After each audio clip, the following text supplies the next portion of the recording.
Princess Diana, যার সম্পর্কে আমরা কম বেশি সবাই জানি। তিনি বলেছিলেন, আমি যাকে ভালোবেসেছিলাম সে ছাড়া গোটা বিশ্ব আমায় ভালোবেসেছিল।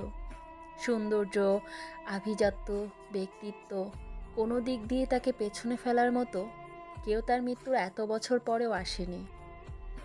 সেই প্রিন্সেস ডায়নাকে ঘরে রেখে তার স্বামী পরনারীতে আসক্ত হয়েছিল। ফলশ্রুতিতে হয় তাদের বিবাহ বিচ্ছেদ। ওই যে তোমরা বলো না, নিজে গুছিয়ে না চললে, নিজেকে সাজিয়ে না রাখলে ভালোবাসার মানুষকে ধরে রাখা যায় না। এ কথা একদমই মিথ্যে, জানো। কারণ যার মানসিকতা নোংরা তার ঘরে হুট থাকলেও সে বাইরের মহিলাদের পেছনে ঘুরবে। আবার যার মানসিকতা পরিষ্কার সে শত সুন্দরী রমণীকে উপেক্ষা করে আসবে শুধুমাত্র নিজের স্ত্রীর জন্য।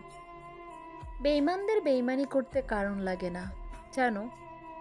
কারণ তাদের আগাগোড়াই নষ্টামিতে ভরা।